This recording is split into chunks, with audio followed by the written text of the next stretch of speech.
নিজেই নিজেকে রুকিয়া করবেন, তাবিজ ঝুলাবেন না। তাবিজ ঝুলাতে বিশ্বনবী নিষেধ করেছেন, যে তাবিজ ঝুলায় আল্লাহ তাআলা ওই তাবিজের উপর তাকে ন্যস্ত করে দেয় আর বলে আমার রহমত তোর থেকে তুলে নিলাম, দেখি তোরে কে বাঁচায়। এজন্য আজ থেকে তাবিজ যা আছে ছিঁড়ে ফেলবেন। আল্লাহ সহি সমঝ দান করো। তো তাবিজ যারা পড়েন ছিঁড়ে ফেলবেন আজকে, রাজি আছেন তো? ছিঁড়ে কি করবেন? সূরা ফাতিহা পড়বেন, পড়ে ঝাড়ফুঁক চলবে আজকে থেকে। ঝাড়ফুঁক করা সুন্নাহ। আর তাবিজ দেয়া হচ্ছে বিদআহ, যেটা বিশ্বনবী শেখায় নাই, সাহাবারা শিখায় নাই, ওইটাতে আমরা যাব না।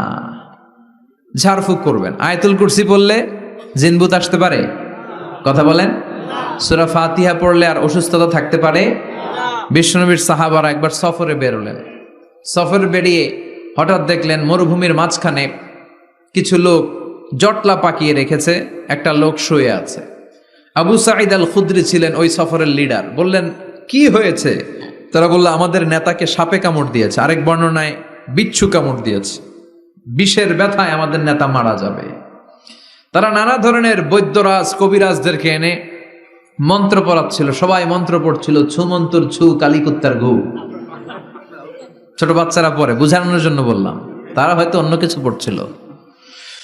তো এই যে এগুলো পড়ে ফু দিলে কি ভালো হয়? কথা কন, আরো রোগ বাড়ে, ঠিক কিনা? বাচ্চার হাতে 2টা, গলায় 3টা, কোমরে 4টা, এগুলোর ওজনেই তো বাচ্চা অসুস্থ হয়ে যাবে। কথা বুঝতে পেরেছেন? আবার কোমরে লাগায়, এটারে কি বলে? কাইতন। কি কয়? তাগা। চাচাই বলতেছে তাগা।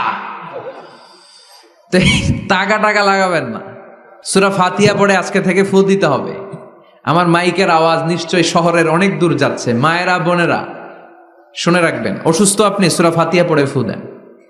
বিশ্বনবী রাতের বেলায় বিছানায় যাওয়ার আগে সকাল সন্ধ্যা 3 কুল পড়ে হাতে ফু দিতেন, এরকম 2 হাতটা একসাথে করে এখানে ফু দিয়ে মাথা থেকে শুরু করে মেসেজ করতেন পা পর্যন্ত, দেহের যতটুকু জায়গায় যায়।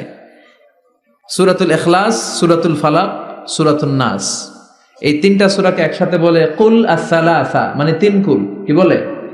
এই 3 কুল পড়ে না। হাতের রেখাতে অনেকে ভাগ্য বলতে চায়, এটা ভুয়া কথা। এই হাতের রেখায় কোনো ভাগ্য থাকে না। আপনারা শুনলেই কিছু মানবেন না, আপনারা কোরআন হাদিস দিয়ে যাচাই করবেন, দলিল খুঁজবেন। কি খুঁজবেন? দলিল। তো আমরা ঝাড়ফুঁক করব। আবু সাঈদ খুদরি বলল এই ছুমন্তর সু কালিকুত্তার ঘু, এটাতে কিছু হবে না।